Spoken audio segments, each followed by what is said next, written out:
दोस्तों, जापान में एक ऐसा जजीरा है जहां इस हद तक सांप पाए जाते हैं कि वहां पर इंसानी जिंदगी इंतहाई खतरे से दो चार है। ये सांप जहरीले होने के साथ साथ इस कदर खतरनाक हैं कि वहां के रिहायशी बहुत बुरी तरह खौफ में मुब्तला थे। इनके काटने की वजह से कई लोग मौत के मुंह में जा रहे थे और हुकूमत इसके खिलाफ ठोस इक़दामात करने से कासिर थी। इस परेशानी को मद्देनजर रखते हुए जापान की हुकूमत ने एक ऐसा अजीबोगरीब फैसला किया जिसने न सिर्फ इस जजीरे बल्कि पूरे मुल्क को हैरानी में डाल दिया। उन्होंने सांपों से छुटकारा हासिल करने के लिए ये मनसूबाबंदी की कि जजीरे पर काफी तादाद में नेवले छोड़े जाएं।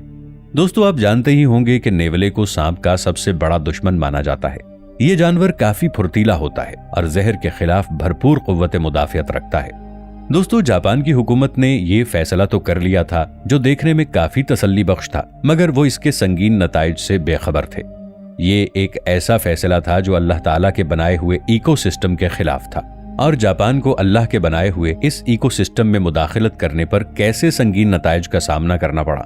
दोस्तों, ये वीडियो इंतहाई मालूमाती और हैरत अंगेज है, इसलिए वीडियो को आखिर तक जरूर देखिएगा। दोस्तों, जापान के कुछ देहाती इलाके एक बहुत बड़े खतरे का शिकार थे। जापान में 1970 की दहाई में अमामी ओशिमा जजीरे पर रहने वाले लोगों का सामना ओकिनावा हाबू नामी एक खतरनाक सांप से था। ये सांप इस कदर खौफनाक और जहरीला था कि ये इस जजीरे के किसी भी इंसान या जानवर को काट लेता या डस लेता तो उसकी चंद सेकंड्स में ही मौत वाक़ई हो जाती। इस सांप का जहर इस कदर मोहलिक होता कि ये जिस भी इंसान को काट ले तो उस इंसान के खून के खुलियों में फौरन तब्दीली वाक़ई होना शुरू हो जाती और इस इंसान का खून चंद सेकंड्स में ही जम जाता। अगर इस सांप की जसामत की बात की जाए तो ये जिस्मानी एतबार से बाकी सांपों के मुकाबले में काफी बड़ा है। अगर ये सांप किसी इंसान को काट लेता तो इस इंसान को शदीद सरदर्द, उल्टियां और बाज दफा मौत का सामना भी करना पड़ता है। जापान का ये जजीरा देहात पर मुहित है, इसलिए वहां पर सिर्फ इब्तिदाई तिब्बी इमदाद तक रसाई मुमकिन थी। इन सांपों ने वहां के लोगों की जिंदगी अजीरन बनाकर रख दी थी। 10 साल में तकरीबन 500 के करीब लोगों को इन सांपों ने मौत का निशाना बनाया। उनकी हुकूमत ये चाहती थी कि इस मसले को बुनियादी तौर पर हल किया जाए ताकि वहां पर रहने वाले लोग आसानी से लंबे अरसे तक सुकून से रह सकें। इसलिए सबसे पहले मरहले में इस सांप के जहर का तिर्याक तैयार किया गया, यानी कि एंटीडोट तैयार किया गया। मगर इस तिर्याक को महफूज रखने के लिए बिजली और रेफ्रिजरेटर की जरूरत थी और वो इलाका देहाती होने की वजह से वहां पर ये सहूलियात मुयस्सर नहीं थी। अब ये मसला दिन ब दिन जोर ही पकड़ता जा रहा था। इन मसाइल से निपटने के लिए बिलाखिर जापान की हुकूमत को एक कड़ा फैसला करना पड़ा। उन्होंने अपनी तरफ से ये खासा दानिशमंदाना फैसला किया था। जापान की हुकूमत ने 1989 यानी 1989 में इकोसिस्टम में मुदाखलत करने की कोशिश की। उन्होंने इस जजीरे में सांपों के मुकाबले में नेवले को छोड़ने का फैसला किया। उन्होंने सोचा कि नेवला एक इंतहाई छोटा मगर इंतहाई ताकतवर जानवर भी है जो सांप के जहर का बाआसानी मुकाबला कर सकता है और वो सांपों को अपना शिकार बनाएगा। इस तरह इस जजीरे से सांपों का आसानी से खात्मा हो सकता है। उन्होंने नेवले की फितरी सलाहियत को आजमाने के तौर पर सांपों के दरमियान नेवलों को छोड़ दिया। नेवला अपने फुर्तीलेपन, ताकतवर जबड़ों और बेहतरीन इम्यूनिटी की वजह से जाना जाता है। नेवले के बारे में ये मशहूर है कि ये न सिर्फ सांपों को मारता है बल्कि उनको खा भी जाता है। जापान ने अपने मंसूबे के मुताबिक 30,000 नेवलों को अमामी ओशिमा जजीरे में इस खतरनाक सांपों के खात्मे के लिए छोड़ दिया। यूं तो जापानी हुकूमत की ये स्ट्रेटजी बहुत जानदार लग रही थी, मगर जापान की हुकूमत ने जो सोचा था वो बिल्कुल उसके बरखिलाफ हुआ। इन सांपों और नेवलों के शबो रोज में बहुत फर्क था। सांपों की ये किस्म रात के वक्त मुतहर्रिक होती जबकि नेवले दिन के वक्त शिकार करते थे। इस तरह इन दोनों जानदारों का आपस में बहुत कम आमना सामना होता था। नेवलों के आ जाने से भी सांपों की आबादी के कम होने में कोई नुमाया फर्क नहीं पड़ा। हाँ, इतना जरूर हुआ कि नेवलों ने सांपों की बजाय वहां के दूसरे जानदारों को यानी छोटे जानवरों को निशाना बनाना शुरू कर दिया। इस जजीरे में रहने वाले अमामी रैबिट जो कि पहले ही माहौलियाती तब्दीली का शिकार थे, नेवलों ने इनको बाआसानी अपना शिकार बना लिया। बदकिस्मती से ये अमामी रैबिट सिर्फ इसी जजीरे में पाए जाते थे और नेवलों के शिकार की वजह से इनकी आबादी बहुत तेजी से कम होना शुरू हो गई। दोस्तों, आपकी मालूमात में इजाफे के लिए ये बात बताता चलूं कि ये नेवलों में अमले तौलीद बहुत तेजी से होता है और इसीलिए इस जजीरे में मौजूद नेवलों की आबादी कुछ ही साल में लाखों की तादाद तक पहुंच गई और अब इस जजीरे में सांपों के साथ साथ नेवले भी पूरे जजीरे में राज करने लगे। इस जजीरे का माहौलियाती निजाम पहले ही बहुत नाजुक मराहिल से गुजर रहा था। اب وہ مزید تباہی کے دہانے پر پہنچ گیا اور کچھ ہی عرصے بعد جاپان کی حکومت کو یہ احساس ہو گیا کہ انہوں نے اس جزیرے پر نیولوں کو چھوڑنے کی جو حکمت عملی اپنائی تھی وہ سراسر غلط تھی، اس کا بلکہ الٹا نقصان ہوتا جا رہا تھا۔ تب جاپان کی حکومت نے نیولوں سے نپٹنے کے لیے ایک نئی منصوبہ بندی کو ترتیب دیا۔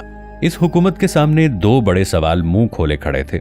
ایک تو یہ کہ اس جزیرے کے ماحولیاتی نظام کو بہتر کس طرح بنایا جائے، اور دوسرا نیولوں کی بڑھتی ہوئی تعداد کو کس طرح ختم کیا جائے۔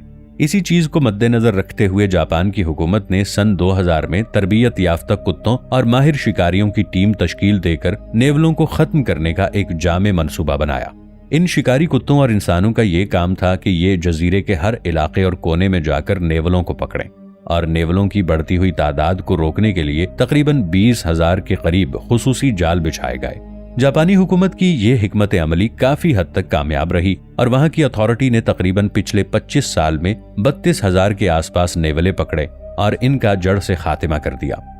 مگر دوستو، اس جزیرے میں بسنے والے لوگوں کا پرانا مسئلہ یعنی سانپوں کی بھرمار جوں کا توں ہی رہا۔ اب اس مسئلے کے حل کے لیے جاپانی سائنسدان میدان میں اترے اور پھر انہوں نے اپنی کوششوں کا آغاز کیا۔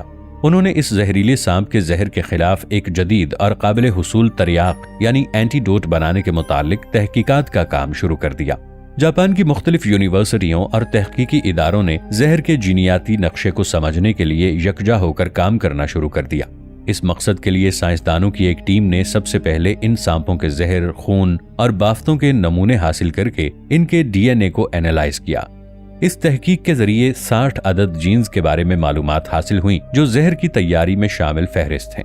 ان جینز کے بارے میں ٹھوس معلومات حاصل کر کے انہی کی بنیاد پر تریاق بنانے کا کام شروع ہوا۔ یہ تحقیق صرف سانپوں کے زہر کے علاج تک محدود نہیں رہی، بلکہ اس سے اور بھی مختلف بیماریوں مثلاً کینسر اور دل کی بیماریوں کے لیے شفا کی امید بھی پیدا ہوئی۔ نیولے کو زہریلے سانپوں کے ساتھ مقابلے کے لیے جزیرے میں چھوڑنا شاید ایک انوکھا فیصلہ ہو سکتا ہے، مگر یہ اللہ تعالیٰ کے کاموں میں چھیڑ چھاڑ تھی۔ دوستو، یہ چھیڑ چھاڑ کوئی پہلی مرتبہ نہیں، بلکہ بہت سے ممالک نے ماحولیاتی آب و ہوا اور ایکو سسٹم کو اپنے قابو میں کرنے کی کوشش کی، تو ایسے ممالک کو سنگین نتائج کا سامنا کرنا پڑا۔ بعض ممالک میں یہ تباہ کن اثرات عرصے تک حاوی بھی رہے، اور کچھ ممالک نے اپنی بہترین اور دانشمندانہ حکمت عملی سے بہت سے مسائل کو حل کر لیا۔ اسی طرح چین کا ایک بہت بڑا حصہ جب صحرا میں تبدیل ہوتا جا رہا تھا، انہوں نے صحرا میں جنگلات اگانے کی کوشش بھی کی، مگر انہیں خاطر خواہ کامیابی حاصل نہ ہو سکی۔ چائنا نے اس جگہ پر ایگریکلچر کے فروغ کے لیے بہت کوشش کی۔ اس کا یہ فائدہ ہوا کہ صحرا کے آس پاس رہنے والے لوگوں کو روزگار ملنا شروع ہو گیا۔ ریسرچرز نے اس ریگستان میں ایسے پودوں کو لگانا شروع کیا جو کم پانی میں بھی پروان چڑھ سکیں۔ صحرا کو ختم کرنے کے لیے جانوروں کو بھی استعمال کیا گیا۔ اس ریگستان میں فرانس سے منگوائے گئے خصوصی 12 لاکھ خرگوش چھوڑے گئے جن کا نام ریکس ہیئر ریبٹس تھا۔ فرانس سے لائے گئے یہ خرگوش چین کے لیے کافی فائدہ مند ثابت ہوئے، کیونکہ یہ خرگوش زمین کی کھدائی کر کے زمین کے اندر گھر بنا کر رہتے تھے۔ جب وہاں کے خرگوشوں نے صحرا میں لگا گھاس کھایا تو پاخانے کے ذریعے کھدائی والی زمین پر ان کے بیج پھیل گئے، تو ہر طرف ہریالی صحرا میں پھیلنے لگی۔ چین کا وہ صحرا جو بنجر ہوا کرتا تھا، اب وہاں پر 85% ہریالی آ چکی تھی۔